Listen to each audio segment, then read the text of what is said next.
대요리 문답은 크게 1부, 2부로 구성되어 있다라고 말했습니다.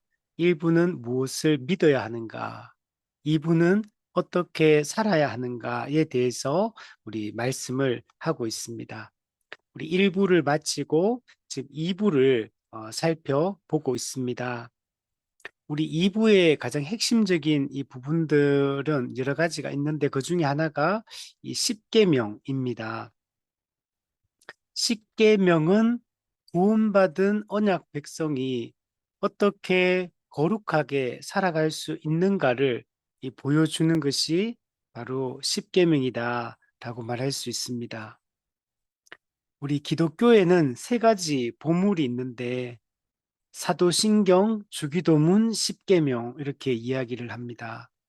사도신경은 우리가 무엇을 믿는가를 보여주고 있습니다.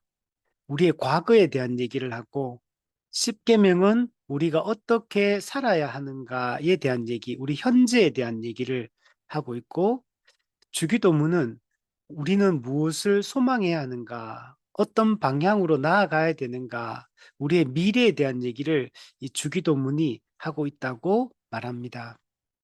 그 중에서 우리는 일부에서 믿어야 할 것, 우리가 어, 과거에 어떤 존재였고 또 우리가 어떻게 구원을 받게 되었고 우리는 현재 우리는 어떤 새로운 존재인가에 대한 그 인식을 우리가 갖는 게 중요하고 근데 이제 우리가 구원받은 하나님의 백성으로서 이제 어떻게 실제로 거룩하게 삶을 살아갈 것인가 이게 이제 중요한 부분이죠. 우리가 구원받는 게 너무 중요합니다.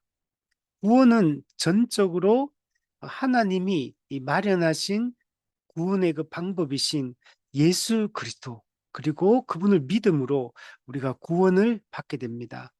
우리가 구원받으면 하나님의 양자로 입양이 되어서 하나님과의 관계가 회복이 되게 되는데 이제 하나님과 올바른 관계를 맺게 된 사람이 언약 백성답게 어떻게 거룩하게 우리가 살아가는가를 보여주는 게 바로 십계명입니다.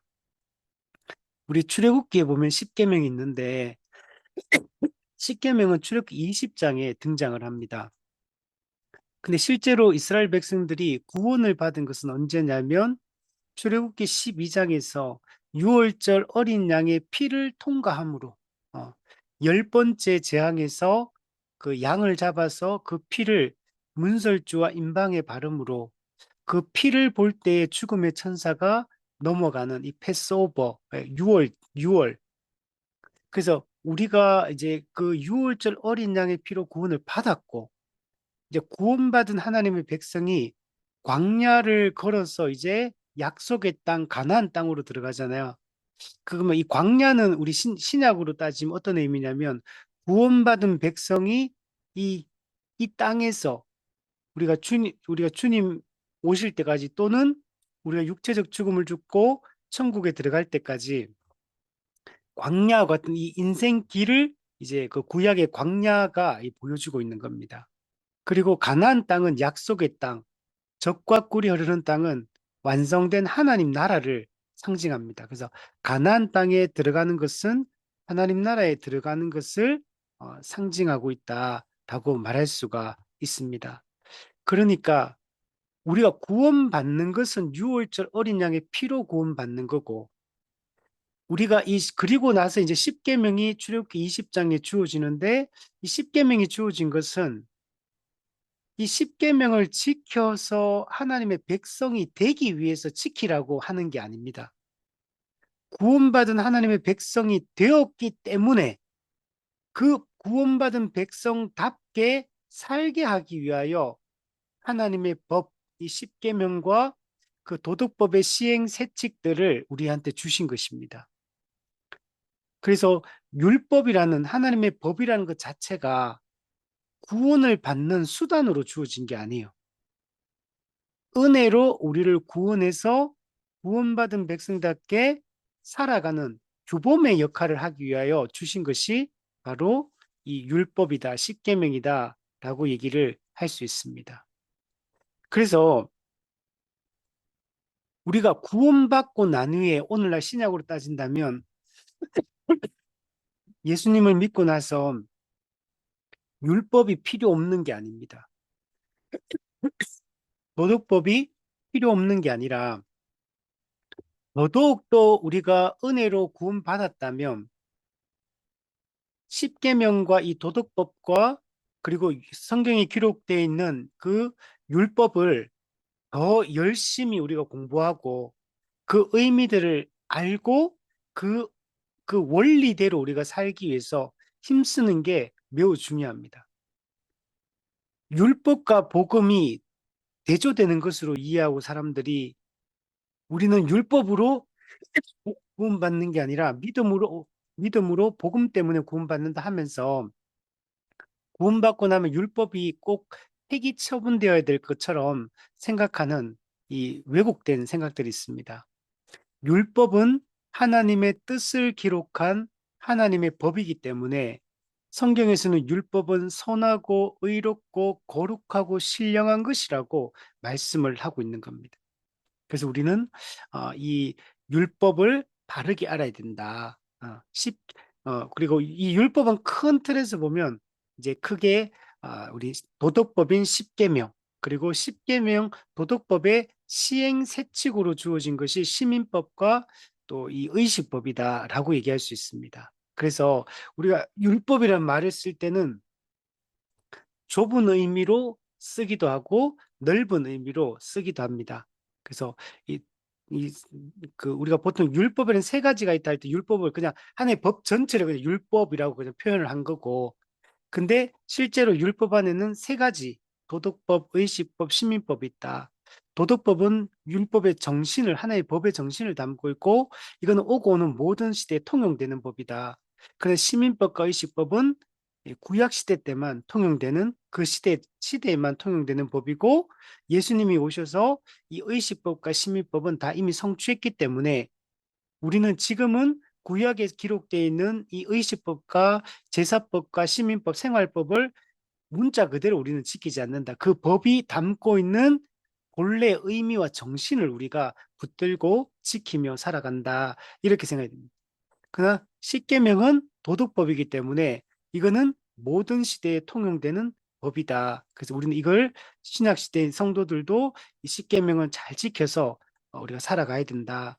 그래서 이 도덕법이라는 것은 하나님의 법 전체에 이 본질적인 핵심적인 내용들을 다 담고 있는 겁니다. 그래서 우리가 이 십계명을 잘 지키는 게 중요하다. 그래서 교회 안에서 이 십계명 교육이 되게 중요합니다. 사도신경 교육, 십계명 교육, 주기도문 교육 이게 매우 중요한 부분이거든요.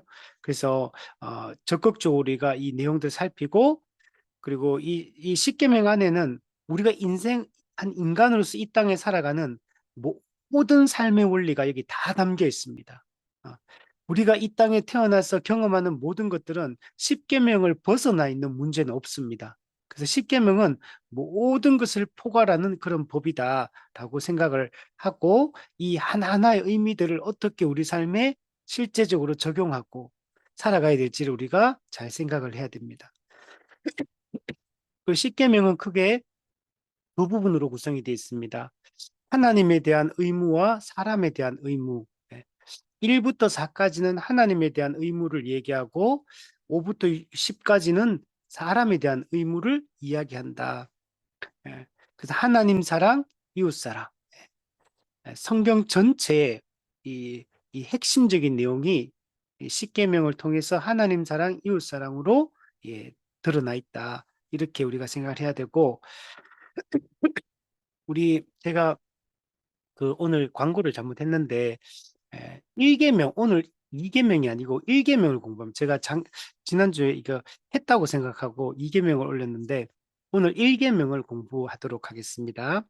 자, 10계명 1계명은 모든 계명의 기초가 되는 게 1계명입니다. 10계명 중에서 1계명이 가장 중요하고 1계명을 믿지 않으면 이후에 나오는 모든 계명은 하나도 믿을 수가 없습니다. 다 무의미해집니다.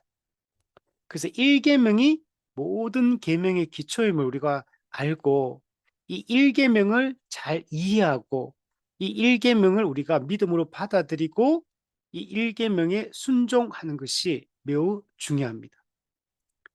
1계명의 내용을 보면 나 외에는 다른 신을 내게 있게 말지니라. 네. 나 외에는 네. 다른 신을 있게 하지 말라. 다른 신을 예배하지 말라. 이렇게 얘기를 하고 있습니다. 여기는 참된 신은 오직 하나님밖에 없다라는 걸 기본 이제 전제로 깔고 있는 얘기입니다. 다른 신 그러니까 하나님도 있고 다른 신도 있구나 이렇게 생각하면 안 되는 거죠. 사실은 다른 신은 없습니다. 오직 신적 존재는 오직 하나님밖에 없다. 한 분 하나님, 유일하신 하나님 외에는 다른 신이 없다. 그래서 구약 성경에 보면 나밖에 다른 이가 없느니라 이런 표현들이 정말 많이 이 선지서에 보면 나타나는 것을 볼 수 있습니다. 우리는 지금 이 다신교적 문화 속에 살고 있습니다.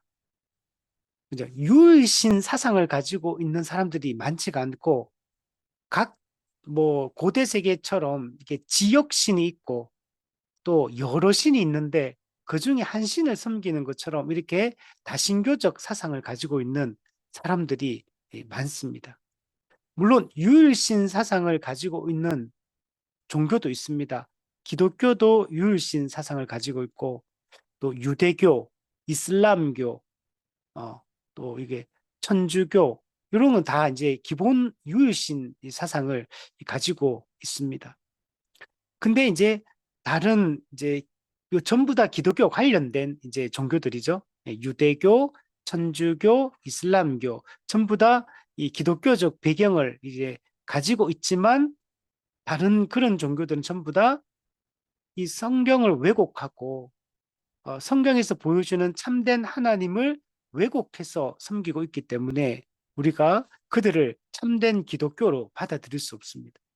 그래서 유대교도 타종교고 천주교도 타종교고 이슬람교도 타종교인 겁니다. 이단이 아니에요. 그들은 그냥 타종교, 종교가 다른 거예요. 그냥. 그래서 우리가 특히 천주교 같은 경우 우리가 뭐 큰 집이다, 작은 집이다, 분리된 형제, 갈라진 형제다 이런 개념들을 그쪽에서는 쓰지만 기독교는 전혀 그렇게 생각하지 않습니다. 예. 그 마틴 로이드 존스 목사님이 천주교는 로마 가톨릭은 사탄이 고안해낸 최고의 이단이다라고 얘기했거든요.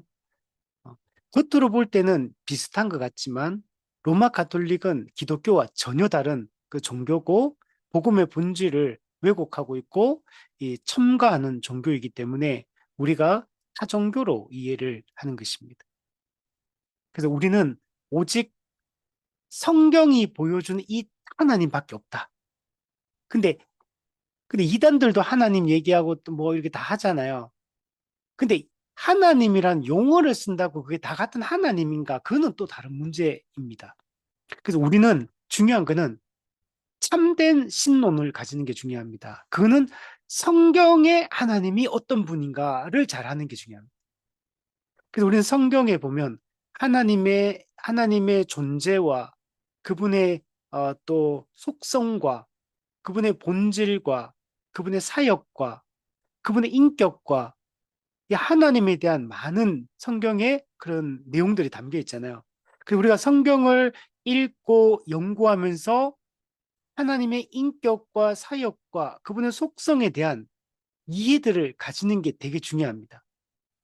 성경이 말하는 하나님, 성경의 하나님을 아는 게 중요합니다. 그게 자칫 잘못하면 하나님이라는 말을 쓴다 하더라도 성경의 하나님이 아닌 하나님을 섬길 수도 있어요. 성경에서 말하지 않는 하나님의 어떤 부분을 얘기한다거나 하나님의 또 성경에 기록되어 있는 하나님의 어떤 부분들을 또 이렇게 삭제하고 약화시키고 왜곡시키고 이렇게 믿어도 안 된다는 거예요. 우리는 성경이 보여주는 하나님이 어떤 분인가를 정확하게 알아가는 게 중요합니다.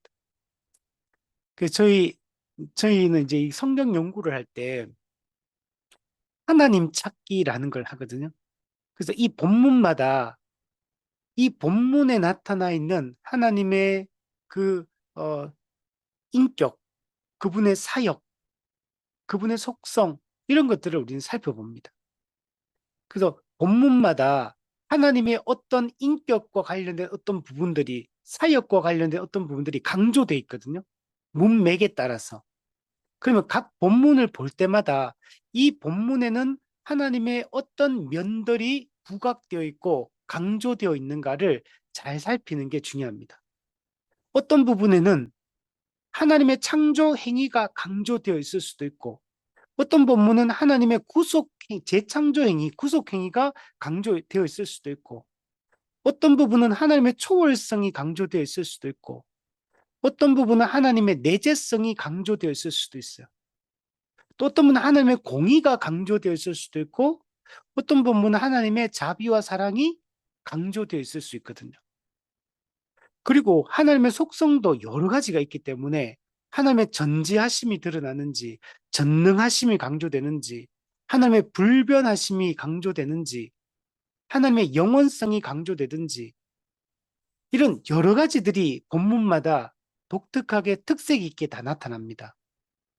그래서 우리는 성경 66권 전체를 균형 있게 우리가 읽고 연구하면서 이 성경 본문에 나타나 있는 하나님이 어떤 분인가를 성경 읽을 때마다 주의하면서 집중하면서 생각하면서 읽어 나가야 돼요. 그냥 우리 통독을 하더라도 그냥 쭉 읽어 나가는 게 중요한 게 아니고 하나님이 어떤 분인가를 더 알아가야 되는 겁니다. 우리 성경에도 보면 믿음이 좋아지고 우리 성숙해진다는 것은 하나님을 아는 지식이 더하는 걸 얘기합니다. 하나님에 대한 이해가 깊어지고 하나님에 대한 이해가 깊어진 만큼 우리는 하나님에 대한 믿음이 더 굳건해질 수밖에 없습니다. 그냥 내가 생각하는 하나님이 아니고 내가 원하는 하나님이 아니고 성경이 보여주는 하나님, 성경이 말하는 그 하나님을 객관적으로 알아가고 근데 그 하나님은 성경이 하나님의 자기 계시기 때문에 성경을 통해 우리는 하나님이 어떤 분인지를 알아갈 수 있는 거죠. 그래서 우리는 이 성경의 하나님이 유일한 예배의 대상이시다. 하나님 이외에는 참된 신도 없고 신적 존재가 없고 예배의 대상이 될 수 있는 존재는 아무도 없다. 오직 성경의 하나님만이 유일하게 예배의 대상이고 그분만 우리는 섬겨야 된다. 그래서 우리 종교개혁에서 참된 교회냐 참된 그 기독교인지 아닌지 참된 교회인지 아닌지를 분별할 때 두 가지 기준을 가지고 평가를 합니다. 첫 번째는 사도신경의 내용을 다 믿느냐, 신앙 고백의 그 핵심적인 내용을 믿느냐.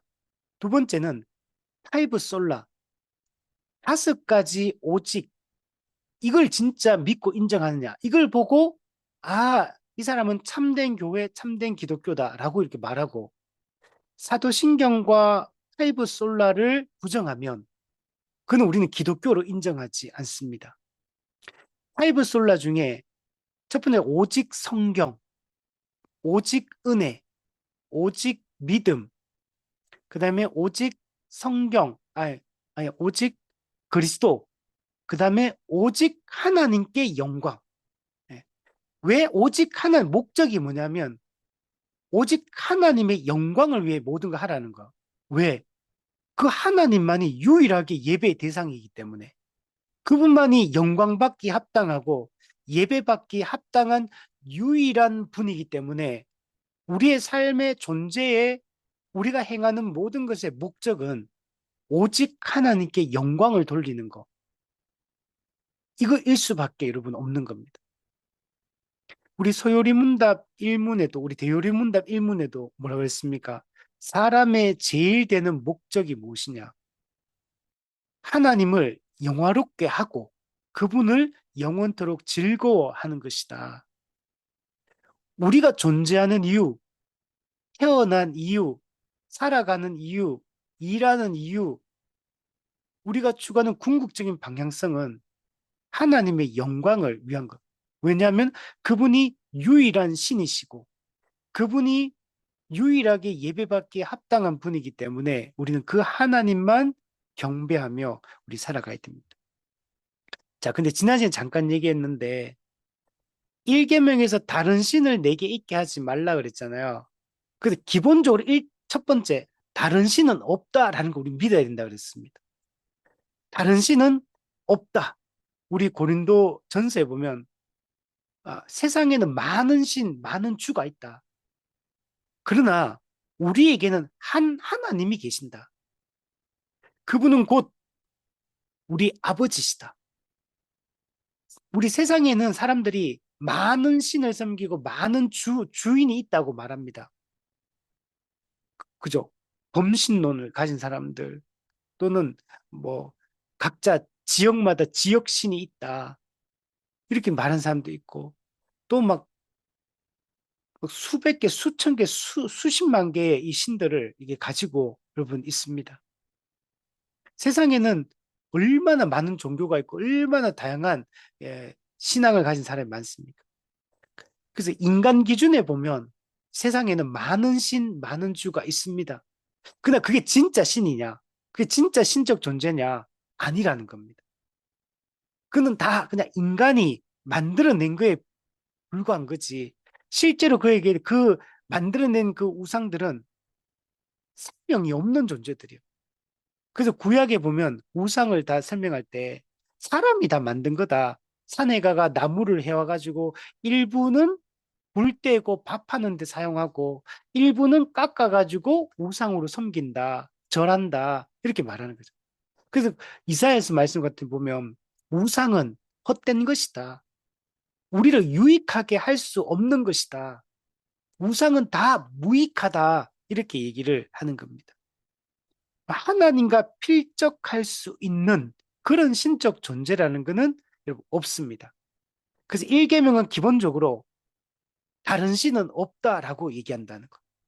자, 그런데 다른 면에서는 다른 신은 또 있다라고 말할 수 있다 그랬죠. 실제로 이런 신적 존재가 있다는 말이 아니라 그 신적 존재, 참된 신이신 하나님을 모방하는 존재가 있어요. 하나님의 그 능력을 모방하는 존재가 있어요. 그가 누구냐면 마귀, 타락한 천사들입니다. 사실 마귀나 타락한 천사들은 신이 아닙니다, 사실은. 천사도 피조물입니다.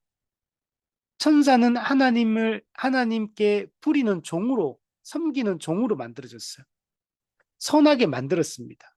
자유의지를 가진 존재로 만들었어요. 근데 마귀가 하나님께 반역을 해서 자기가 하나님의 자리를 차지하려고 했던 겁니다. 그래서 타락해버린 것. 그 대장이 마귀, 그 쫄개가 성경에 귀신이라고 표현되어 있는 이 베드로후서에 보면 범죄한 천사들, 유다스 1장에 보면 자기 지위를 지키지 아니하고 자기 처소를 떠난 천사들, 이 범죄한 천사들이 이게 사탄 마귀가 된 거죠. 이 귀신들이 됐습니다. 이들은 이 타락한 천사는 원래는 선하게 만들었는데 그가 하나님에 대해서 반역을 한 겁니다. 그래서 이 마귀 천사의 타락에 대한 얘기들 보면 크게 보면 세 가지가 중요하다 이렇게 얘기하거든요. 첫 번째가 자유의지. 자유의지를 가졌기 때문에 타락이 가능하죠. 두 번째는 시기 질투. 하나님에 대한 시기 질투. 이게 동기가 되고. 그리고 또 교만. 이 세 가지가 원인이 되어서 이게 하나님께 반역했고 그 성경에서 그 표현을 자기 지위를 지키지 않고 지위. 원래 하나님의 부리는 종으로 만들어졌는데 지위를 지키지 않고 자기 처소, 자기 자리를 떠나버렸어. 이게 타락한 천사, 범죄한 천사들이다. 자, 이렇게 된 거죠. 그래서 이런 근데 이거는 사실은 피조물입니다. 천사들은 다 피조물이거든요. 그래서 지금은 이제 선한 천사와 악한 천사들로 이게 대비되어 있죠. 성경에 보면 항상 이 선한 천사, 악한 천사들이 이렇게 대비되어서 선한 천사들은 하나님의 부리는 종으로서 하나님이 주시는 그 임무를 수행하는 걸 볼 수 있고, 근데 타락한 마귀와 귀신들은 하나님과 교회를 대적하는 것으로 나타나 있는 것을 볼 수가 있습니다. 요한, 요한계시록에 가면, 근데 이 마귀는 어떤 일을 하냐면 하나님을 모방합니다. 삼위 하나님을 모방합니다. 그래서 그래서 이 하나님을 모방하는 이 마귀의 세력들을 요한계시록에 보면 용이라고 계시록 12장에 보면 이 용은 마귀 사탄을 상징하고, 그다음에 계시록 13장에 보면 바다에서 올라온 첫 번째 짐승, 땅에서 올라온 두 번째 짐승. 바다에서 올라온 첫 번째 짐승을 누구냐면 적 그리스도, 그리스도를 반대하는 적 그리스도. 그다음에 땅에서 올라온 두 번째 짐승은 거짓 선지자라고 표현이 돼 있어요. 우리 그래서 성경에 보면 적그리스도에 대한 얘기들이 많이 등장하죠. 요한 1서에도 나오고 요한 계시록에도 나오고 많이 등장합니다. 거짓 선지자에 대한 기록들도 많이 등장해요. 그래서 용, 사탄, 그리고 적그리스도, 거짓 선지자, 이 세 개를 뭐라 부르냐면 악의 삼위일체다. 이렇게 삼위일체를 모방해서 하나님을 대적하는 존재, 악의 삼일체, 영원 성부 하나님을 모방하고 대적합니다. 적그리스도는 예수 그리스도를 대적하고 모방합니다. 거짓 선지자는 성령님을 모방하고 대적하는 존재. 그래서 하나님을 모방하면서 하나님을 대적하는, 이게 악의 여러분 삼일체입니다. 그래서 우리는 다른 신은 원래는 없는데 이, 이 타락한 천사들이 자기들이 신적 존재인 것처럼 하나님을 모방해서 자기가 신의 행세를, 신노릇을 하고 있는 겁니다. 그 실제로 이 세상에 수많은 그 우상들, 어떤 신들을 섬기고 있는 그 모든 것이 실제로 그 신이 있는 게 아니고 그 신은 전부 다 그 배후에 마귀가 있는 겁니다.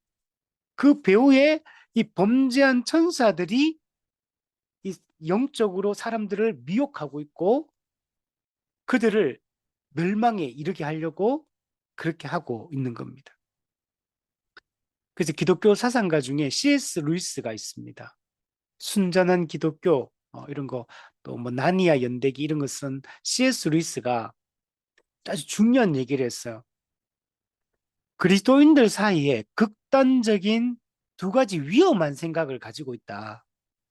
극단적인 생각이 있는데 그게 너무 위험한 생각이다.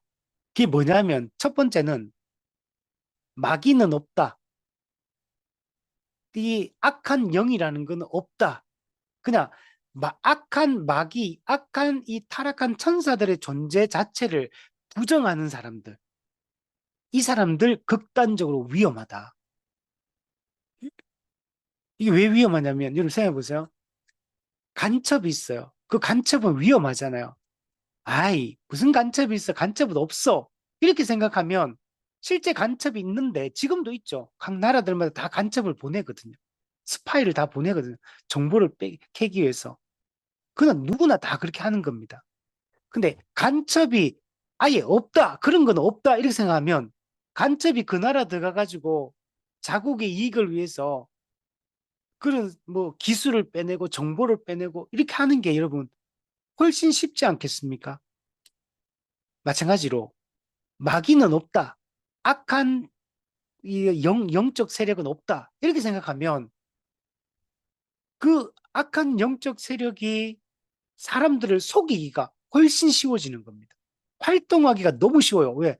경계 자체를 안 하니까 없다고 생각하니까 어이 그런 거 없어. 그러면 경계 자체를 안 하고 조심 자체를 안 해요. 그러면 마귀는 더 그냥 뒤에서 교묘하게 그냥 어쩌면 마음껏 활동을 해도 뭐 없다고 자기들은 생각하니까 오히려 영적으로 더 우리가 유혹당하기 쉽고 더 위험해질 수 있는 거죠. 그래서 마귀는 없다. 이렇게 생각하면 매우 위험하고. 자, 두 번째는 마귀나 이런 악한 영에 대해서 불건전하게 너무 많은 관심을 갖는 거. 그러면 이런 사람은 교회 안에도 보면요. 그 모든 걸 마귀와 연결시켜서 말이에요. 뭐 좀 뭐 어떤 일이 사건이 일어나면 다 마귀 짓이다. 그러고 감기 걸려도 마귀 감기가 그죠? 마귀 감기가 들려서 그렇고 교통사고 나도 마귀가 돼서 그렇고 뭐 그렇게 하면 안 된다는 거. 다 마귀가 하는 게 아니고 우리가 자유의지를 가진 죄인이 우리가 죄를 선택해서 우리 자유의지의 결정에 따라서 고통이 찾아오기도 하고 어려움을 닥치기도 하고 우리의 잘못된 선택 그런 게 막 올 수도 있는 건데 그 모든 걸 그냥 다 마귀 짓이라고 말하는 그렇게 말하면 안 된다는 거죠. 우리의 타락한 본성이 이 세상 풍속에 그냥 미혹당해가지고 그냥 그것 막 쫓아가고 내가 결정하고 내가 선택, 내가 죄짓고 해놓고 이거는 마귀가 배후에서 이렇게 하는 거다. 그 모든 걸 마귀와 연결시켜서 너무 극단적으로 이렇게 생각, 두려움에 빠지고 오히려 그냥 완전히 장악돼 버리, 지배를 당해 버리는 거죠. 그죠? 불건전한 관심을 갖는 것도 위험하고 아예 마귀를 경계하지 않고 없다라고 이렇게 무시하는 태도도 매우 위험하다. 그래서 우리가 이런 것들을 잘 경계를 해야지만 우리가 정말 일계명 예배의 대상이신 성경의 하나님을 우리는 바르게 예배하고 바르게 관계를 맺으며 살 수가 있게 되는 겁니다. 우리 104문에 보면 일계명이 요구하는 의무는 무엇인가? 자, 그리고 105문에 보면 일계명이 금한 죄들은 무엇인가? 자, 십계명은 전부 다 어떻게 구성이 되어 있냐면 하나의 그냥 예를 들면 뭐 안식일을 기억하여 거룩히 지키라. 그리고 내 부모를 공경하라. 이런 것들 전부 다 긍정 명령이에요. 안식일을 기억하여 거룩히 지키라. 내 부모를 공경하라. 이건 긍정적인 명령이잖아요. 그냥 다른 거는 전부 다 형식이 부정 명령 형식이에요. 나 외에는 다른 신을 섬기지 마라. 하나님을 형상으로 만들지 마라. 하나님이를 망령되이 일컫지 마라. 간음하지 마라. 살인하지 마라. 도둑질하지 마라. 거짓 증거하지 마라. 이웃의 것을 탐내지 마라. 전부 다 뭐뭐 하지 말라. 이렇게 부정 명령으로 다 이렇게 되어 있습니다. 근데 이제 두 개는 이제 긍정 명령의 형태를 띠고 있어요. 자, 그러나 이게 부정 명령의 형태로 되어 있던 긍정 명령의 형태로 되어 있던 간에 의미적으로는 두 가지 다를 내포하고 있어요.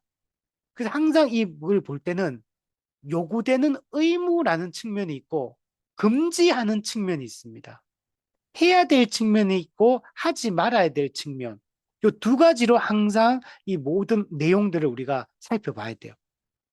그래야지만 이 본문의 의미를 바르게 이해할 수 있어요. 예를 들면 이런 부정 명령의 형태로 되어 있는 걸 때, 이 명령은 이런 걸 금지하고 있구나. 이렇게 해서 끝나버리면 이 계명의 의미를 정확하게 이해한 게 아니에요. 여기서 예를 들면 나 외에는 다른 신을 잊게 말라 그 말은 우상 숭배하지 마라, 다른 신 섬기지 마라 이런 의미가 금지 명령이 더 강하게 부각되어 있습니다.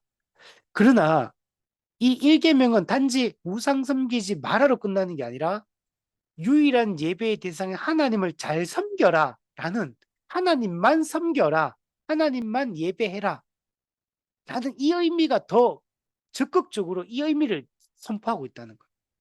그래서 소극적으로는 뭐뭐 하지 말라 금지로 우리가 해석해야 되고 그러나 그 이면을 보면 적극적으로 이렇게 하라라는 의미가 이렇게 담겨 있다는 걸 의무가 담겨 있다는 걸 잊지 여러분 말아야 됩니다. 자, 우선은 105문부터 문제 한번 볼게요. 1계명의 금한 죄들은 무엇인가?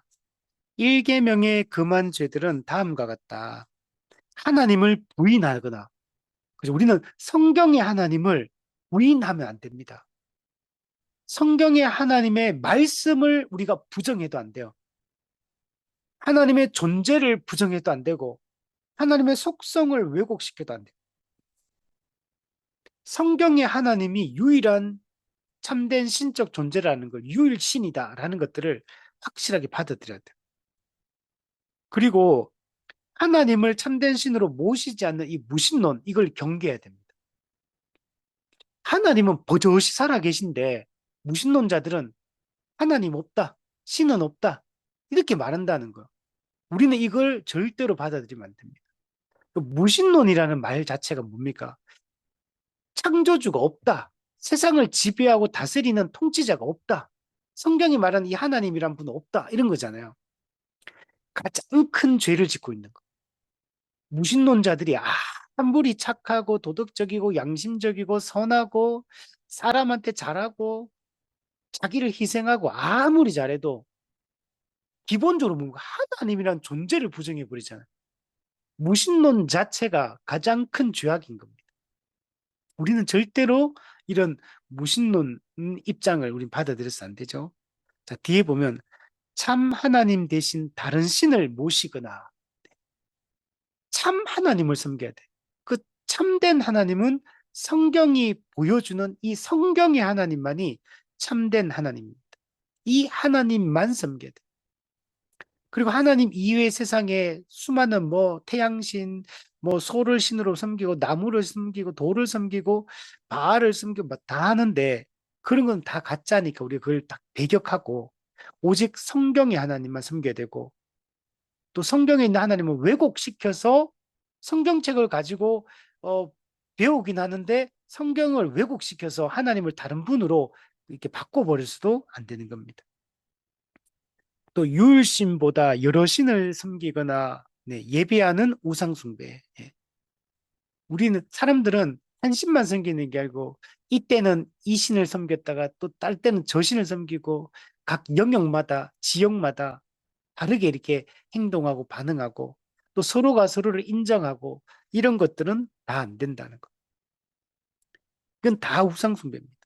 자, 이 계명이 요구하는 바 하나님께 당연히 드릴 것을 무엇이든지 생략하거나 태만히 하는 거 이거 안 된다는 거. 우리 하나님께 뭘 해야 됩니까? 하나님을 예배해야 되는데 이걸 태만히 여기면 안 되죠. 우리 하나님 우리에게 물질을 주실 때 모든 것이 하나님을 것임을 인정하는 게 11조를 드리는 거. 최소 미니멈 최소한 11, 10분의 1인 거. 10분의 11조만 드리라는 게 아니라 모든 것이 하나님의 것임을 인정하는 믿는 그 최소한의 그 단위가 10분의 1이라는 거. 그건 더 드리면 좋죠, 하나님. 그건 더 하나님 인정하는 거니까. 우리가 하나님께 마땅히 해야 될 의무들이 있거든요. 근데 이런 것들을 생략하고 태만히 여기고 소홀히 여기고 가볍게 여기고 무시하거나 이런 건 안 된다는 거예요. 또 그를 모르고 잊어버리고 오해하고 그릇된 의견을 가지는 거. 예.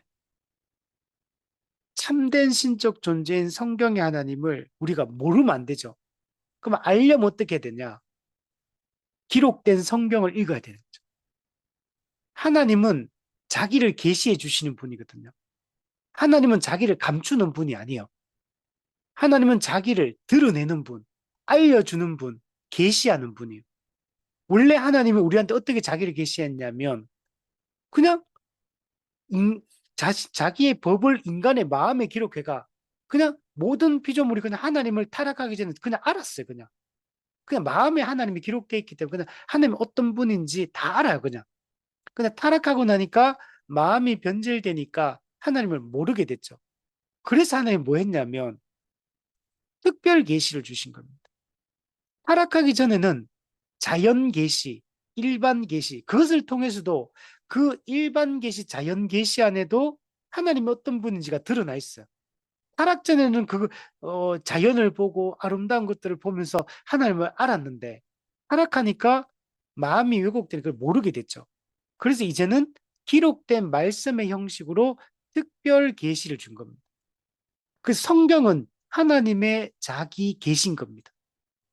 성경을 통해서만 우리는 참된 유일한 그 신적 존재인 하나님을 알 수가 있어요. 그래서 성경에 기록되어 있는 하나님을 우리가 알아가는 게 중요합니다. 그래서 우리가 근데 또 하나님을 오해하는 경우도 있어요. 우리가 왜곡된 지식을 받아들이므로 우리가 어떤 경험이 하나님에 대해서 오해하게 만들 수도 있어요. 또 하나님에 대한 그릇된 의견을 여러분 가질 수 있습니다. 이런 건 전부 다 불건전한 것들.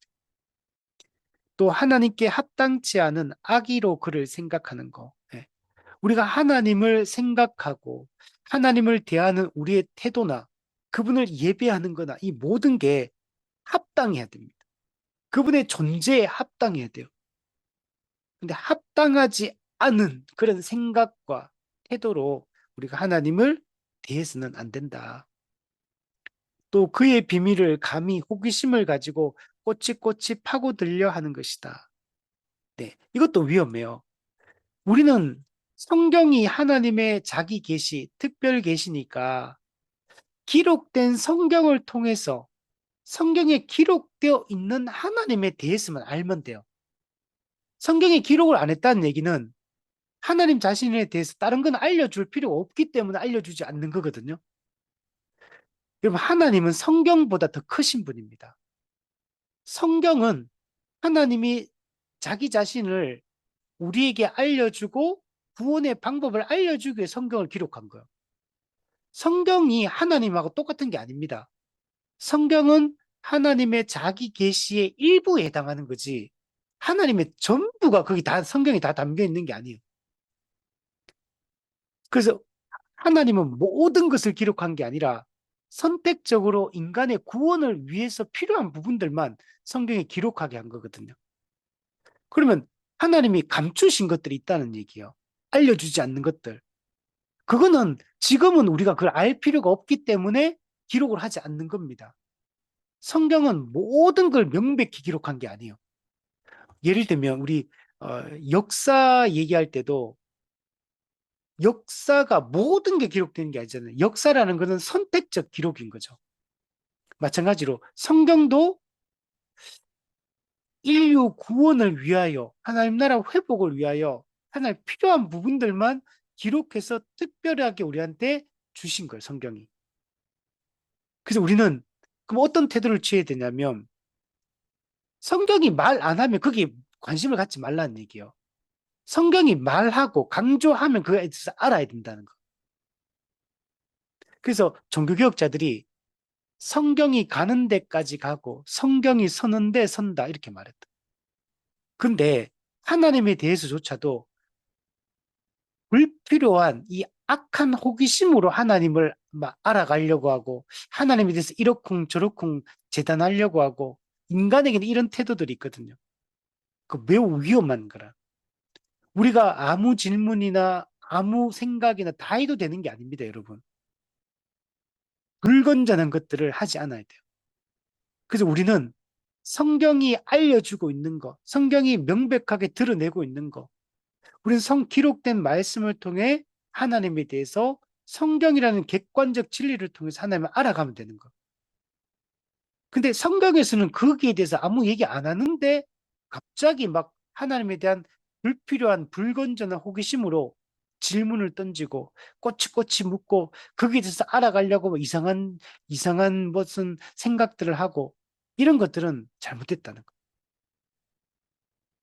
그래서 성경이 가는 데까지 가고 성경이 말하면 나도 말하고 성경이 거기에 대해서 침묵하면 나도 침묵하고 성경이 강조하면 나도 강조하고 성경이 그 부분에서 강조 안 하면 나도 강조 안 하고 성경이 가르치는 대로만 우리는 따라가면 여러분 되는 겁니다. 자, 밑에 보면 또 모든 신성 모독, 하나님을 미워하고 자기를 사랑하고 자기 중심으로 지정의를 과도하고 무절제하게 다른 모든 일에 쏟아 붓는 거 이런 것도 잘못됐어. 우리 성경에도 보면 신성 모독 이런 표현들이 있긴 있잖아요. 근데 우리가 잘 생각을 해봐야 돼. 어떤 게 신성 모독인가?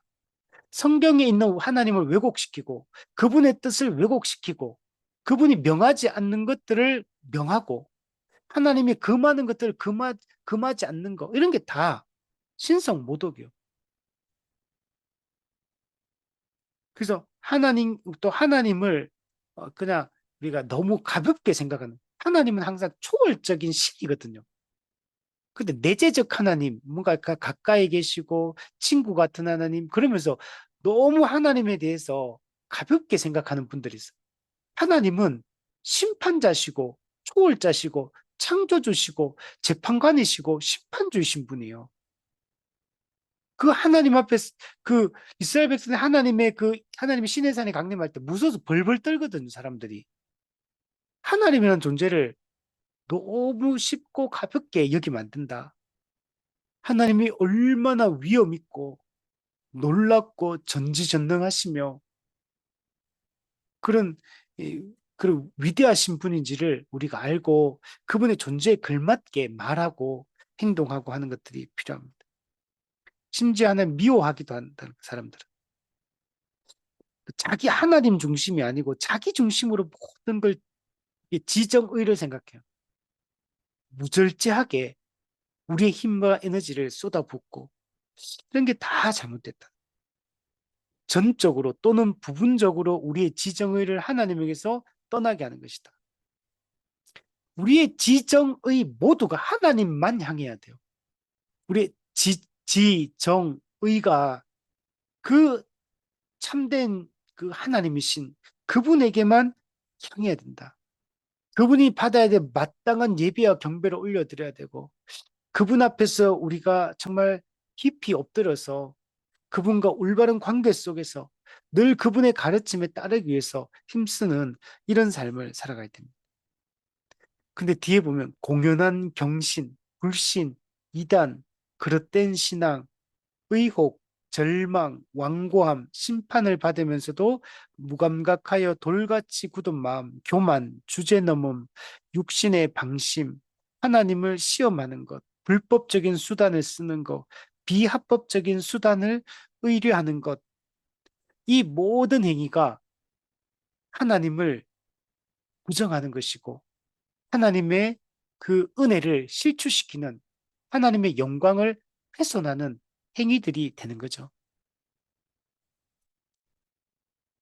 예, 믿지 않는 거, 이단을 따르는 거, 예, 하나님을 의심하는 거, 하나님의 그 속성과 그분의 그런 사역들을 또 왜곡시키는 거, 하나님 앞에 우리가 정말 이렇게 겸손히 서고 그분의 말씀에 겸손히 순종하며 살아가는 거. 또 그냥 말로는 하나님, 하나님, 하나님 영광을 캐놓고 결국에는 자기 욕망을 채우는 수단으로 하나님을 이용하고 하나님을 도구로 이용하는 거. 하나님의 영광이 목적이 아니라 내 영광이 목적이고 하나님을 수단으로 내 평안함을 추구하는 거, 내 안전을 확보하는 거. 이 모든 것들이 하나님을 시험하는 것들이. 하나님이 기뻐하지 않는 불법적인 수단들을 동원해서 인생을 살아가는 거.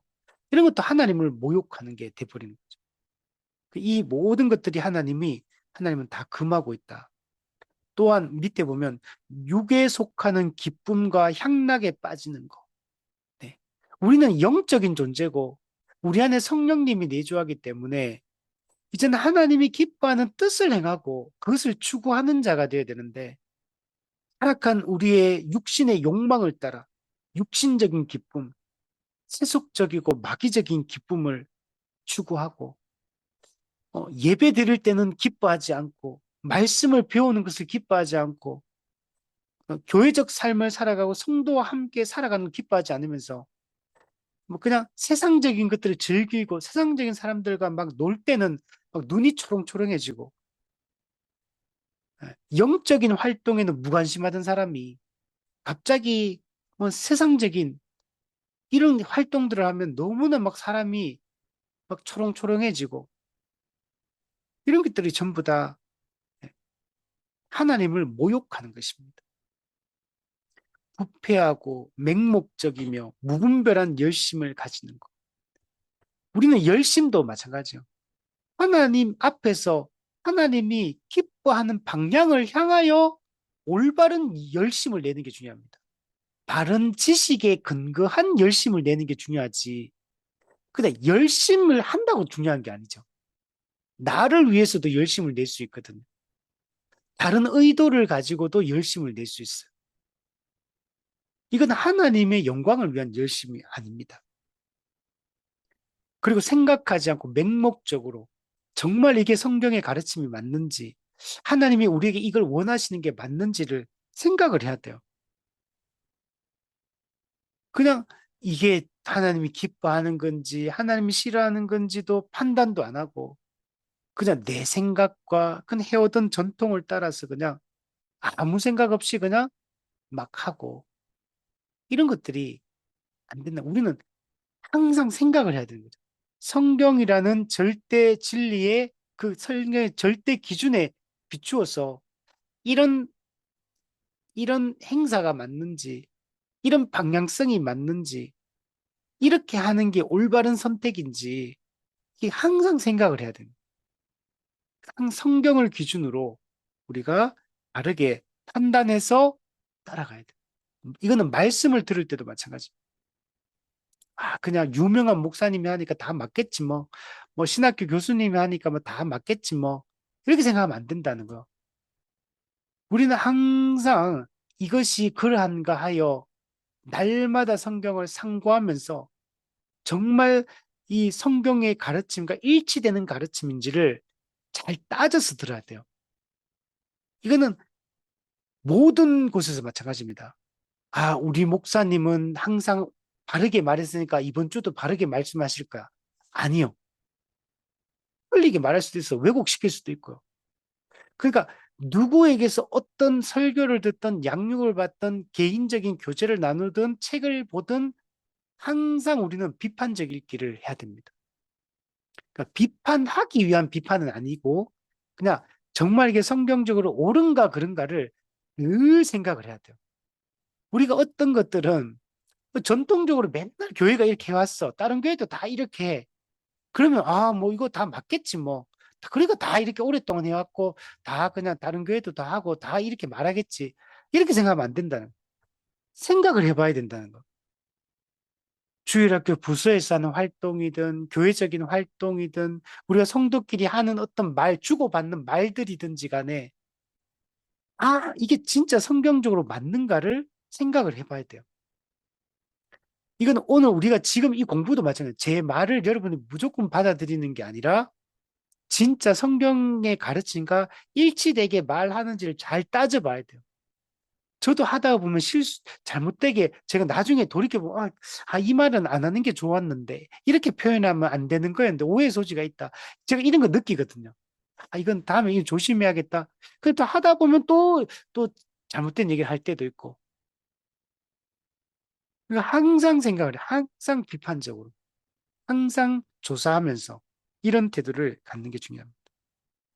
자, 그리고 뒤에 보면 미지근하여 하나님의 일에 대하여 죽음과 네, 하나님의 일에 대해서 미지근한 태도를 가지는 거.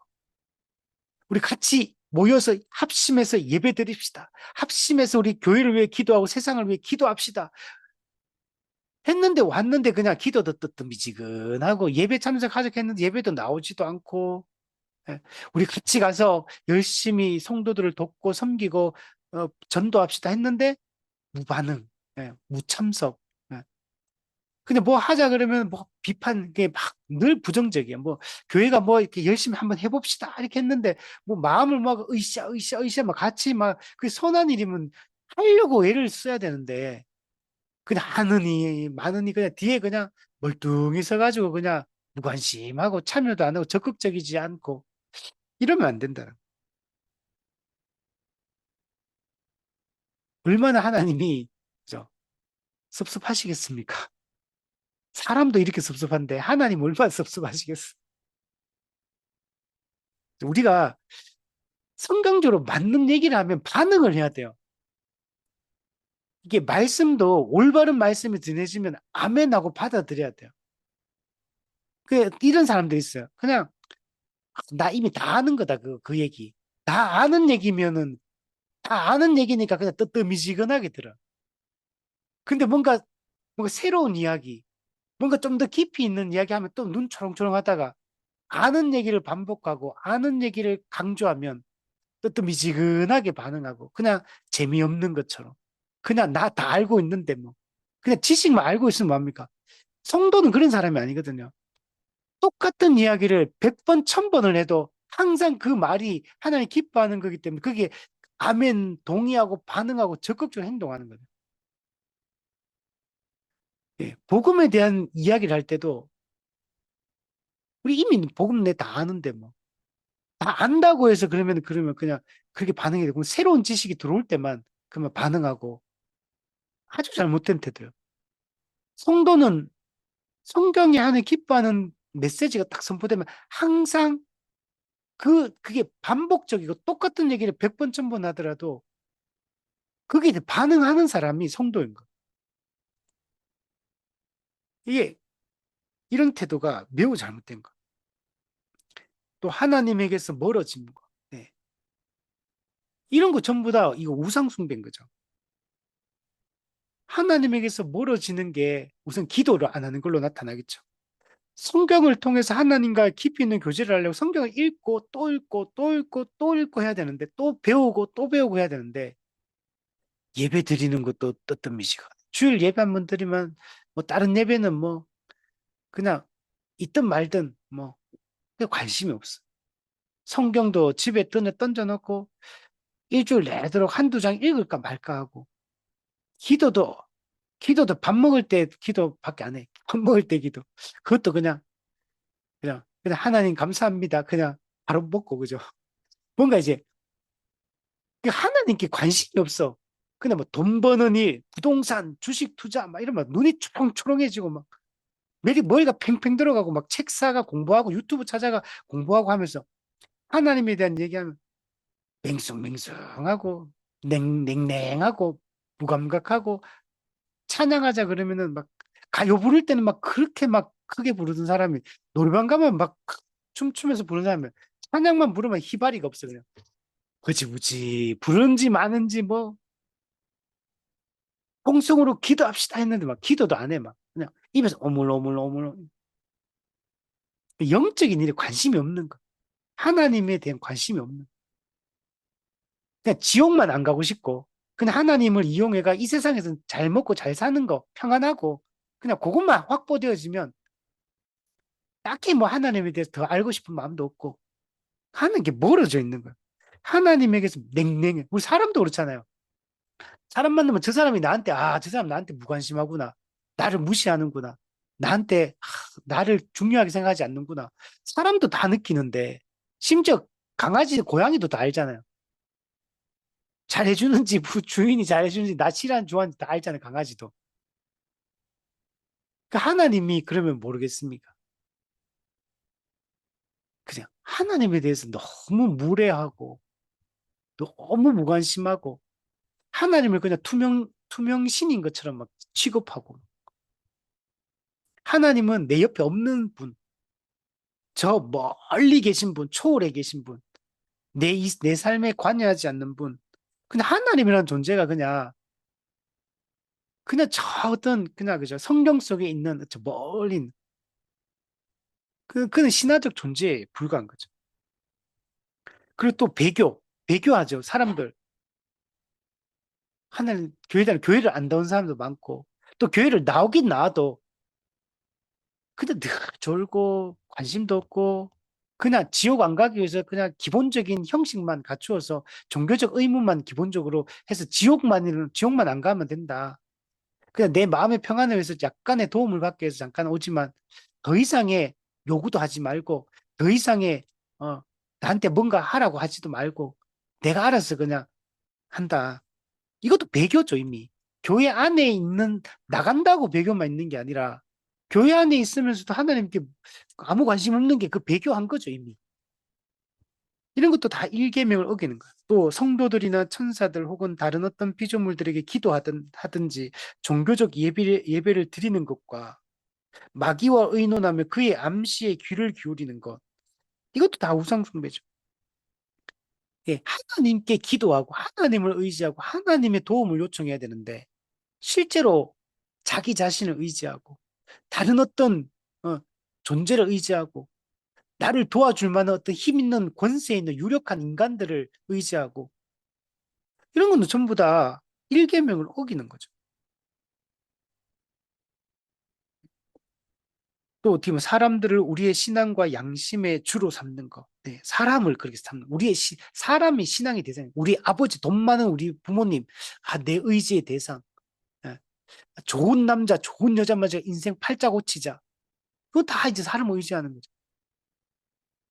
또 내가 아는 친분 관계, 어떤 이해관계에 따라서 어떤 나를 뭔가 지지해주고 이제 나를 이렇게 해줄 수 있는 어떤 힘 있는 자들. 그 사람들이 신앙의 대상이고 그 사람들을 실제로는 의지하고 살고 있고 그 사람들의 눈치를 살피고 그 사람들이 어떻게든 잘 보여가 뭔가 이득을 취하려고 하고 이런 게 전부 다 일계명을 어기는 거. 하나님과 그의 명령을 경시하고 경멸하는 거. 말씀에 무관심하고 말씀에 순종하려고 노력하지 않는 것은 하나님의 말씀을 부정하는 것이고 하나님의 말씀을 경멸하고 경시하는 것 같은 거죠. 하나님의 영을 대항하고 슬프게 하고 예. 성령님을 슬프게 해요.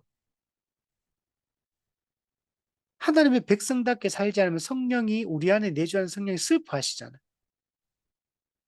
근데 늘 하나님 성경의 가르침과 반대되는 방향으로 생각하고 그런 태도를 취하고 그런 결정과 선택을 하고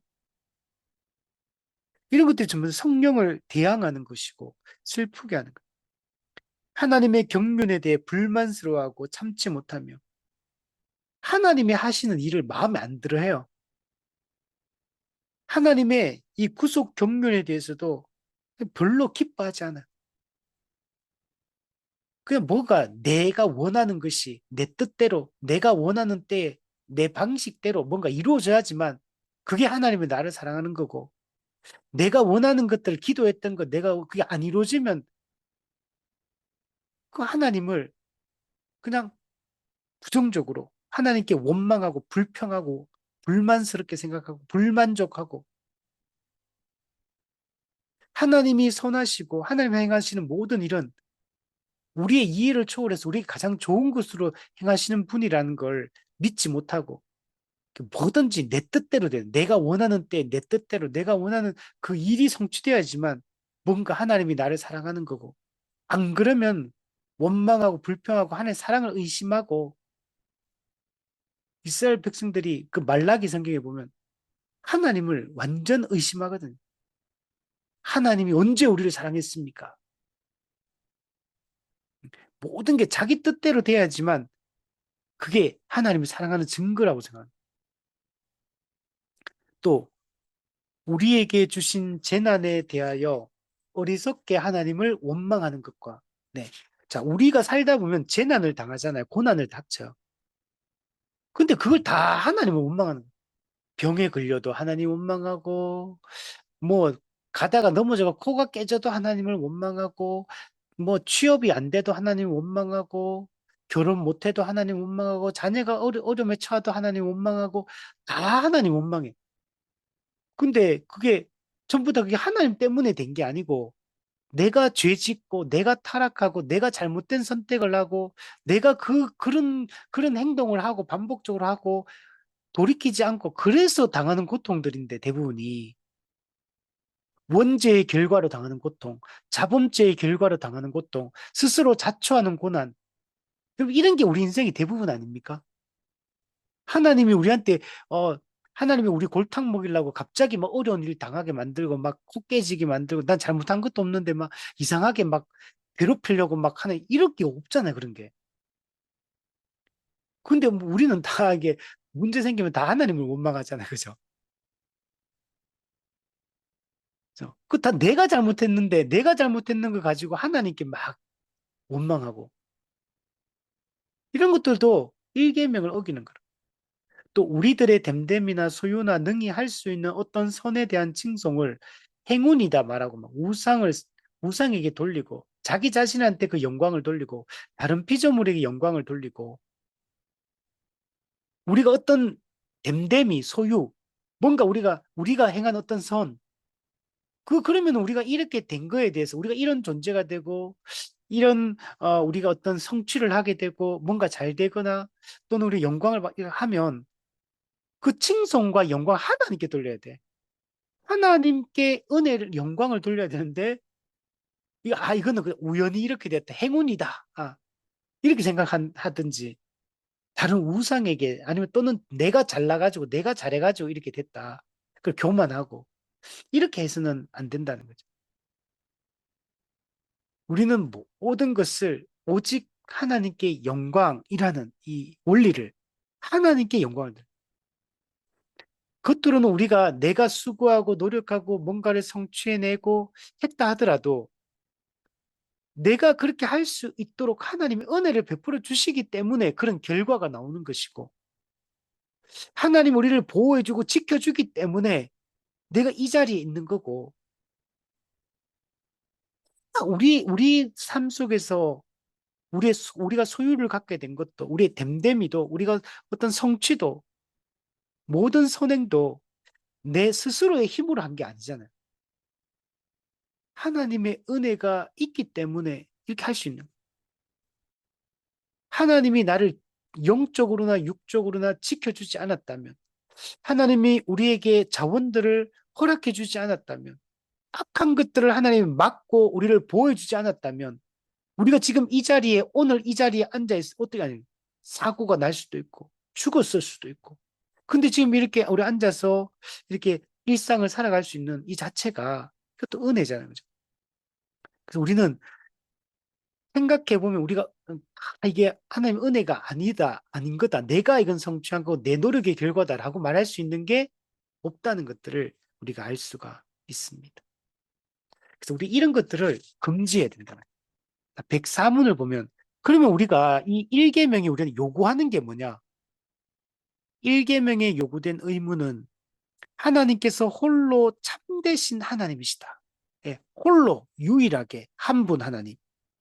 그리고 이분이 우리의 하나님이심을 알고 인정해야 돼.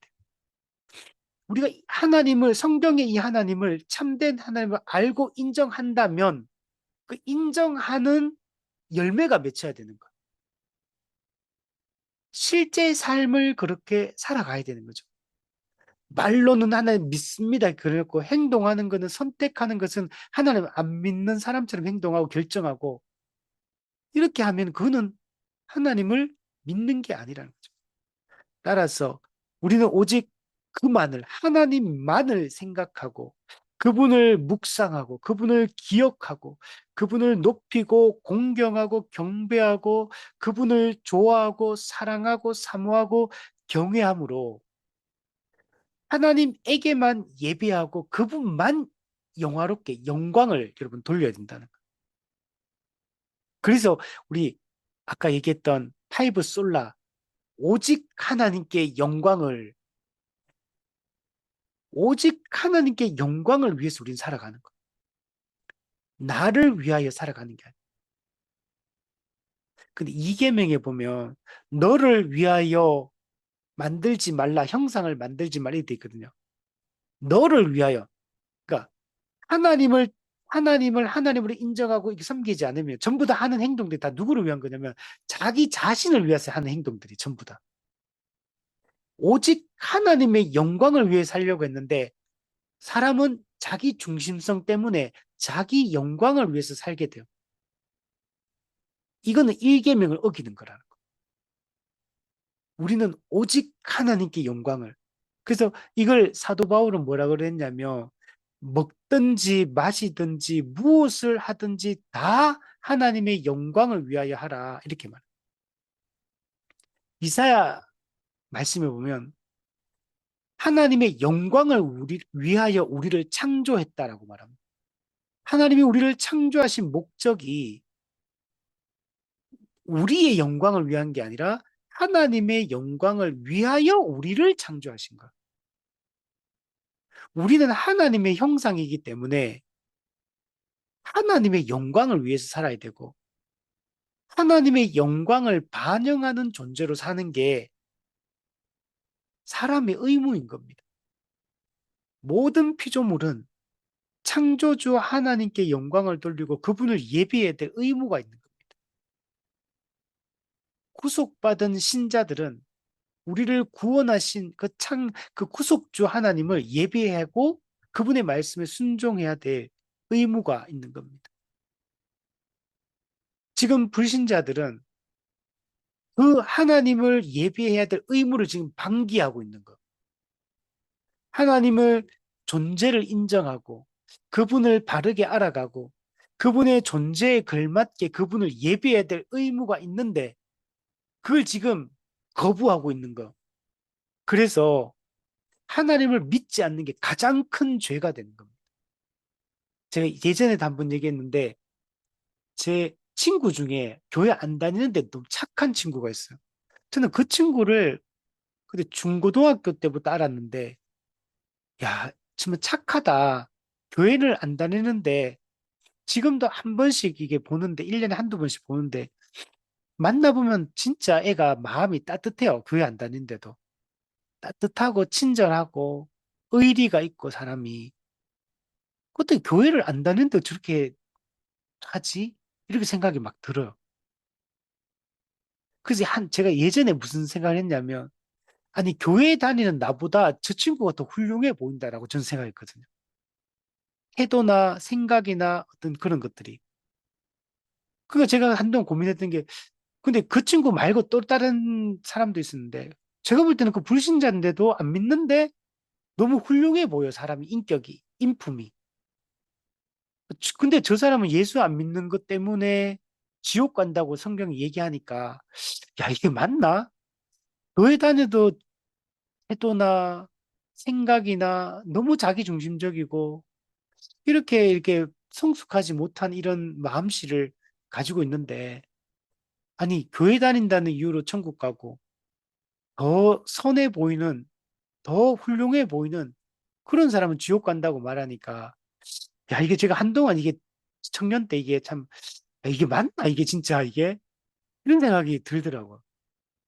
그게 확신이 안 들더라고 그래서 근데 이제 성경을 공부하고 계속 알아가면 갈수록 야 정말 그 아무리 착하고 아무리 선해도 하나님 안 믿는다는 이유 이 하나만으로 영원히 지옥 가기 합당하다. 그죠?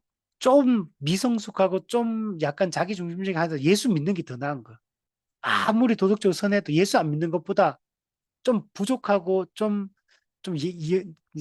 허물이 좀 있다 해도 예수 진심으로 사랑하고 믿는 게 그리고 그 말씀 순종하려 노력하는 사람이 훨씬 여러분 하나님 보실 때는 기뻐하는 사람이랄까. 자, 그 뒤에 보면 또 하나님만을 믿고 의지하고 바라보고 기뻐하고 즐거워하고 저는 우리 하늘이 사랑이 이렇게 생각할 때 그 생각하거든요, 진짜로.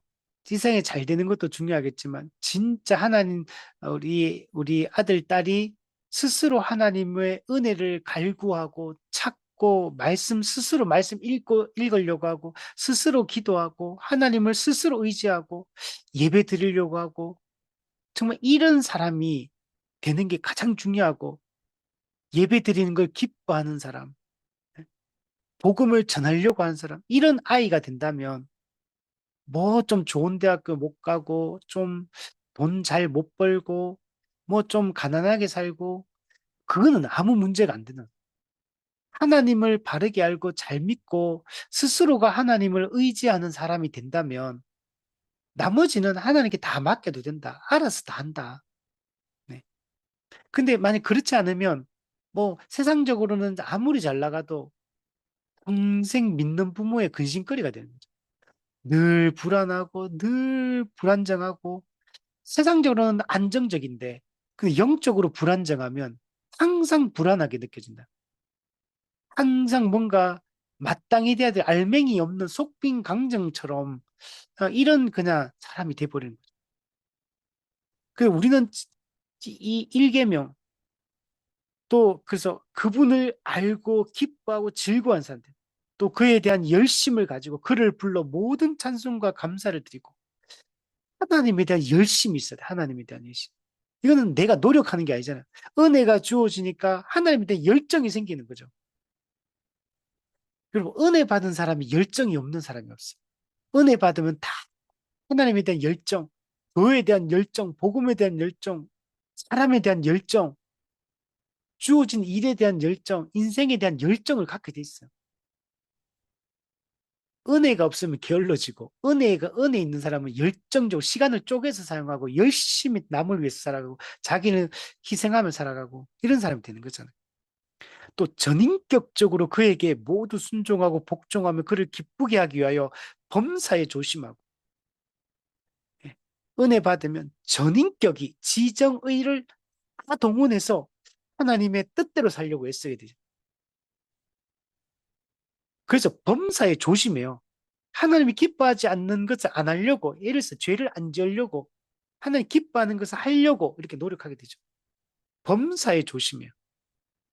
만일 무슨 일이든지 그를 노엽게 하면 슬퍼하고 그와 겸손히 동행하는 것이다. 그래서 은혜 받은 신자는 그렇잖아요. 우리가 하나님이 기뻐하지 않는 어떤 죄를 지으면 양심의 이 가책이 엄청 심해요. 성도들은. 아유, 안 믿는 사람들 입장에서는, 아니, 뭐 그런 거 가지고 그러냐. 뭐 그 정도 뭐 죄 짓는 거야. 뭐 그냥 뭐 가벼운 거고 누구나 그런 거 아니냐. 너무 거기에 대해서 그게 뭐 죄책감 느끼지 마라. 이렇게 생각하잖아요. 근데 그게 아니고 신자는 남이 뭐 어떻게 생각하냐가 중요한 게 아니고 하나님 앞에서 내 양심이 찔리고 내가 하나님 앞에 정말 부끄럽고 죄송하고 이런 마음이 막 들어야 되는 거죠. 그래서 이제 한번 그런 죄를 좀 다시는 내 이제 안 지어야지 노력하게 되고 후회하고 그래서 돌이키려고 하고 그리고 정말 하나님의 뜻대로 살려고 애쓰는 사람이 될 수밖에 없는 거죠. 그래서 소극적으로 우리 앞에 했던 이런 금해야 될 것들이 있고 적극적으로 우리가 요구하는 의무에 우리는 충실히 순종하며 적극적으로 하나님을 높이고 그분을 의지하고 그분을 영화롭게 하고 그분의 영광이 선명하게 드러나도록 하는 이런 삶을 살아가는 것이 일계명을 지키는 것이다. 하지 말아야 할 것과 적극적으로 힘써야 될 것, 이게 명백히 있다. 자, 우리 마지막으로 백육문에 한번 보면 일계명에 있는 나 외에는 이라는 말에서 우리는 특별히 무엇을 가르침 받는가? 예. 우리 앞에 나 외에는 다른 신들을 섬기지 마라 이렇게 했잖아요. 자, 나 외에는 이 말은 다르게 또 번역한다면 내 앞에서 하나님 앞에서 이렇게 하나님 앞에서 하나님이 기뻐하지 않는 우상 숭배하지 말라는. 우리는 항상 하나님 앞에서 살아가는 사람입니다. 하나님 앞에서 하나님 눈치를 살펴야 돼 우리는. 하나님이 내 앞에 있는데 내 맘대로 죄짓고 그냥 우상 숭배하면 얼마나 이렇게 방자하고 무례한 사람입니다. 우리는 하나님 앞에서 살아가고 있어요. 만물을 보고 계신 하나님께서 어떤 다른 신을 두는 죄로 특별히 주목하시고 불쾌하게 여기신다는 것을 가르친다.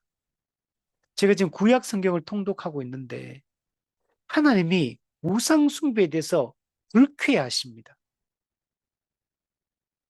하나님이 온 우주의 주인이신데 사람들이 어리석게 그 하나님을 섬기지 않고 자기가 깎아 만든 신을 막 신이라고 섬기고 하나님은 무시하고 부정하고 이렇게 있으니까 하나님이 얼마나 이것에 대해서 불쾌하시는가. 하나님이 이 모든 걸 주목해서 보고 계세요. 하나님은 우리의 중심을 보시는 분이거든요. 우리의 마음을 보시는 분.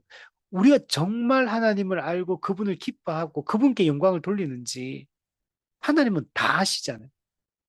아무리 외적으로 형식적으로 내가 종교 행위를 하고 예배 행위를 한다 하더라도 하나님 그 근본 마음의 중심을 다 아시는 분. 가인의 제사 안 받으십니다.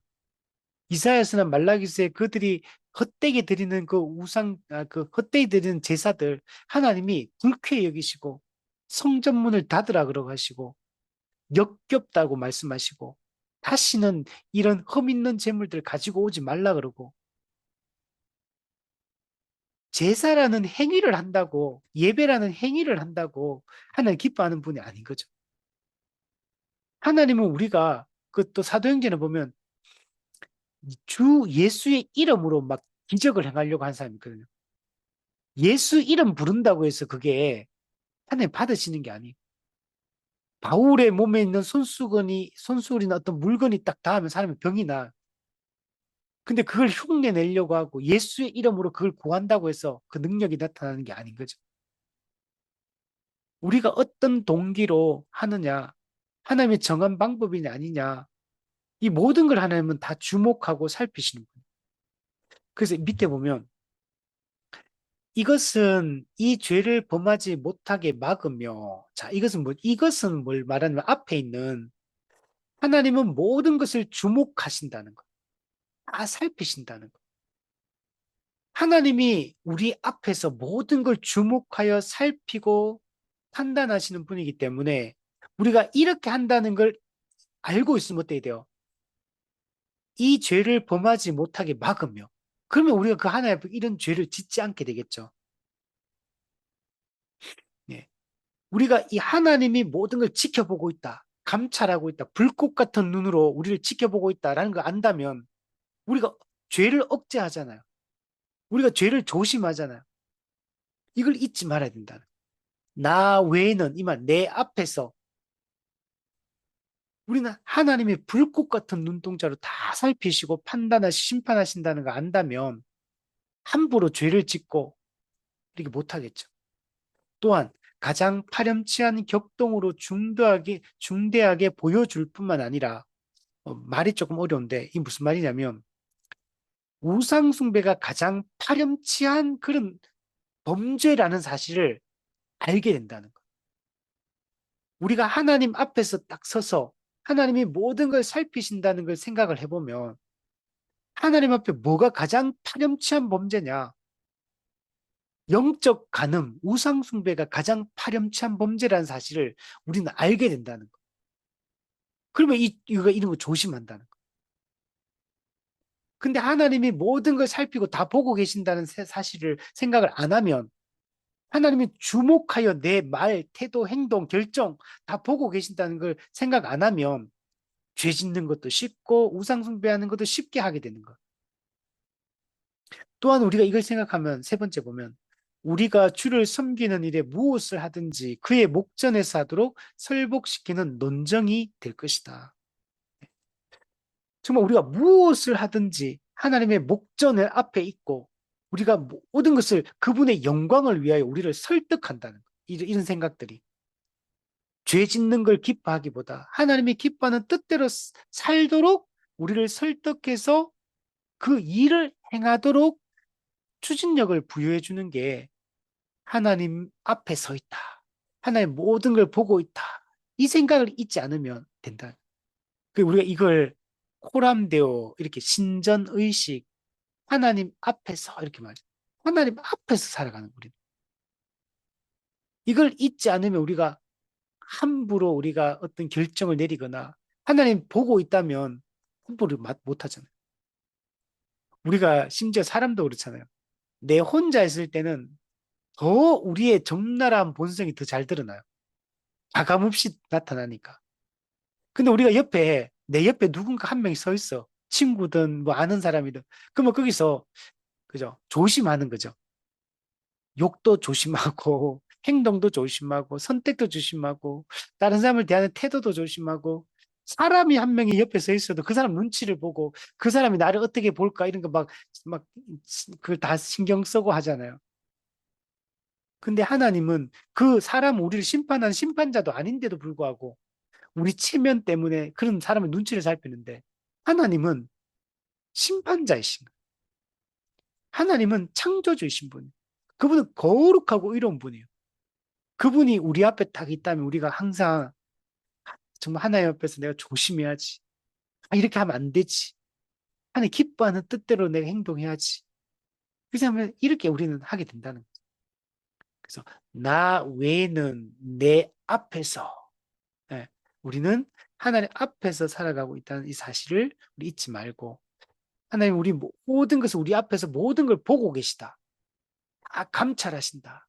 하나님 다 심판하신다. 라는 사실을 잊지 않는다면 우리가 하나님을 두려워하며 우리가 헛된 영광을 위해서 헛된 방식으로 살지 우리가 않게 되는 것입니다.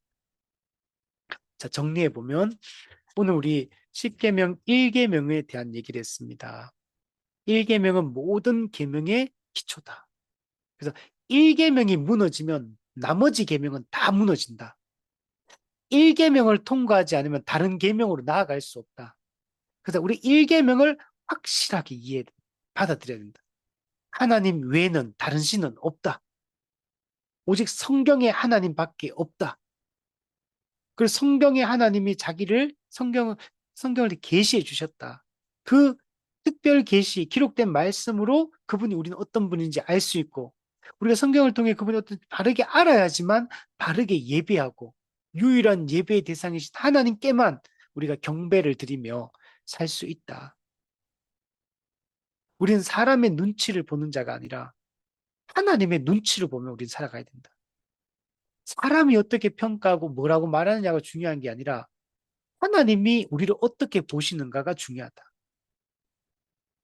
사람의 인정과 평판을 우리가 신경 쓰지 말고 남들이 뭐 어떻게 하느냐, 다수가 어떻게 무슨 결정을 내리느냐가 중요한 게 아니라 성경의 가르침이 뭐고 하나님 무엇을 기뻐하시는가, 하나님 우리에게 뭘 원하시는가, 우리 여기에 초점을 맞추고 우리가 살아가야 되는 것입니다. 그래서 우리 십계명을 우리가 깊이 묵상하며 우리 살았으면 좋겠고, 마지막으로 우상숭배라고 할 때 우상숭배의 본질은 뭐냐면 하나님보다 더 사랑하는 게 우상입니다. 만약에 내가 자식을 하나님보다 더 사랑하면 자식이 우상인 겁니다. 돈을 하나님보다 더 사랑하면 돈이 우상인 겁니다. 내 성공이 목적이면 그 성공이 우상이 되는 겁니다. 하나님보다 더 우선시하는 게 우상입니다. 하나님보다 다른 뭔가를 더 내가 우선해서 생각하고 더 관심이 있고 거기에 더 열정을 쏟고 이런 것들이 다 우상이에요. 예를 들면 뭐 요즘에 그 남자들 같은 경우 스포츠 이런 거 좋아하는 분도 있잖아요. 뭐 사회인 야구, 무슨 뭐 테니스 뭐 대회, 뭐 그저 골프 대회 뭐 근데 갑자기 주일날 해요. 그러면 성도가 주일날 그러면은 난 아무리 대회 나가고 싶어도 주일 예배 그냥 빼고 1년에 딱 한 번밖에 없으니까 이번에는 대회 나가자. 어. 이러면 안 돼. 그게 우선돼 있는 거예요, 그 사람은. 그 사람이 갑자기 주일날 성경 공부하고, 전도하고, 선행을 하고, 구제를 베풀고, 주일날 교사를 하고, 이런 거 할 때는 열정이 없다가, 테니스 치러 가면 열정이 생기고, 스포츠 한다 하면 열정이 생기고, 산행이 또 등산이 또 그런 사람 있잖아요. 산행도 막 주일날 많이 가잖아요. 산행 그런 동아리 이런 거 들어가지고. 늘 이 사람은 전국에 등산하는 게 그 사람이 낙인 취미인 거예요. 물어보면 이렇게, 당신은 언제가 가장 행복해요? 그러면 저는 동호회 사람들과 등산할 때가 제일 행복합니다. 그러면 그 사람은 하나님 때문에 행복한 사람이 아닌 거죠. 또 이런 게 우상이에요. 이게 마지막으로 없으면 불행하다고 느끼는 거. 만약에 돈이 없으니까 나 불행하다. 내 인생은 망했다. 이번 생은 망했다. 돈이 없으니까 나는 불행한 사람이다. 돈이 생기니까 또 행복해져. 그러면 그 사람은 돈이 우상인 겁니다. 건강을 잃었어요. 큰 질병에 걸렸어요. 갑자기 인생이 불행해졌어. 이제 살고 싶지도 않다. 그냥 빨리 죽었으면 좋겠다. 그냥, 그냥 질병을 딱 걸리고 선고받고, 이제 질병이 걸리고 나서부터 치료의 과정에 들어가면서 막 절망, 절망, 절망, 불행, 불행, 불행. 그냥 질병이 그냥 신앙도 다 잡아먹어버리고, 그냥 질병이 그냥 하나님도 이제는 하나님도 위로도 안 돼. 그 질병, 나는 불행하다. 내가 뭘 잘못했게 이런 병에 걸렸느냐. 하나님 예배하는 것도 싫고, 목사님 찾아 신방하는 것도 싫고, 설교 듣는 것도 싫고, 그냥 물론 인간적으로 마음은 힘들겠지만, 근데 참된 신앙인이 건강을 잃었다고 하나님을 버리는 건 아니잖아요. 하나님한테 무관심해지는 게 아니잖아요. 그러니까 없으면 불행하다고 느끼는 게 그게 우상인 거예요. 그러면 그 사람은 행복이 내가 원하는 그것 때문에 행복이 왔던 그것 때문에 내 인생을 만족했던 거지 하나님 때문에 만족했던 건 아닌 거예요. 딱 뭔가 상실되었을 때, 잃어버렸을 때 내가 어떻게 반응하느냐를 보면 그 사람이 뭘 의지하고 살았는가, 뭐에 행복을 느끼고 살았는가를 알 수 있는 거예요. 그래서 여러분, 성도는 하여튼 뭐 스포츠 이런 거, 취미생활 이런 것도 너무 취미생활 과도하게 하면 안 돼요. 그리스도인은 취미생활 이런 거 너무 열심히 하면 안 돼. 우리는 언제든지 예배드리고 전도하고 성도를 섬기고 교제하고 말씀을 배우고 봉사하고 이렇게 해야 될 상황들이 언제 발생하면 언제든지 내가 원하고 좋아하지만 그걸 내려놓을 수 있어야 돼요. 그걸 포기할 수 있어요. 네, 저는 사회 야구를 너무 좋아하고 근데 주일날 야, 나는 야구 너무 좋아하지만 야구를 너무 사랑하지만 주일날 예배 빠지면서 대회 참석하고 저는 그거는 아니기 때문에 저는 가지 않겠습니다. 이렇게 말할 수 있어야 되지. 주일 예배 성도와 함께 주일날 전체 성도가 모여서 교제하고 말씀을 듣고 하나님과 교제하고 이런 것보다 야구하는 게 더 좋으면 그건 우상인 거야. 성공, 일도 우상이 되지. 성취, 승진, 어떤 성과. 이게 막 여기 목매다는 사람이잖아. 어떻게든 승진하려고 지금 열심히 하고 막 월급을 많이 받고 더 높은 자리에 더 뭔가 이뤄내려고. 성도는 더 우선적인 게 있어. 성도의 의무를 다하는 것이 가장 우선적이고 성도의 의무를 그걸 방해하면서까지 마땅히 성도답게 행해야 될 것들 그걸 포기하고 그걸 희생시키면서 뭔가를 성과를 내려고 성취를 하려고 자아실현하려고 하는 거 이것도 우상인 겁니다. 그래서 책들 보면 성공이 우상이다. 성공이 우상인 사람이 많아요. 교회 안에서. 이런 것들이 다 일계명을 어기는 것임을 우리가 잊지 말아야 돼요. 그리고 자기 욕망을 채우는 수단으로 하나님을 이용하는 거 이거 조심해야 돼요. 우리는 정말 이 유혹에 빠지기 쉽거든요. 저는 목회자로서 교회가 개척교회 목사로서 교회가 성장하고 부흥하는 것이 정말 영혼을 사랑해서 또는 하나님 예배드리기 위해서 교회가 성장해야 된다 이렇게 생각을 해야 되는데 그냥 이게 내 성공과 관련 목회자 개인의 성공과 관련 이렇게 되기가 너무 싫어요. 저는 이런 생각들을 너무 많이 하게 되고 늘 제가 개척하면서 이것과의 싸움이에요 사실은. 사람들의 인정, 내 스스로가 내가 무능력한 존재가 아님을 확인받고 싶고 어, 내 스스로가 정말 실패자가 아니라는 걸 확인받고 싶고 이런 마음들이 늘 있거든요. 그래서 그러니까 자꾸 사람들 비교하게 되고 다른 교회와 비교하게 되고 부러워하고 내가 가진 환경의 조건을 부끄러워하고 실제로 이런 마음이 막 들거든요. 하나님께 그래서 원망하고 이거는 그러니까 순수하지 못한 거죠 사실은. 그 제가 이 마음과 제 마음을 다스리고 이 마음과 싸우는 게 제일 어렵더라고 개척하면서. 다른 거는 사실은 진짜 기에 어려운 게 아니고 다른 거는 그냥 진짜 어려운 게 별게 아니고 제일 어려운 게 순수한 이게 목회자의 그런 태도로 마음으로 이렇게 목회를 하지 않는 거. 어, 이런 게 진짜 어려워. 이것도 일종의 그러니까 저한테는 목회 성공이 저한테 우상인 거 사실은. 그러니까 물론 순수한 마음과 불순한 마음 섞여 있겠지만 다들 그죠? 근데 어쨌든 우리가 이런 게 다 우선, 하나님보다 더 사랑하고, 더 우선시하고, 더 좋아하고, 더 기뻐하고, 더 관심을 갖고, 더 그렇게 하는 것들이 다 우상이다.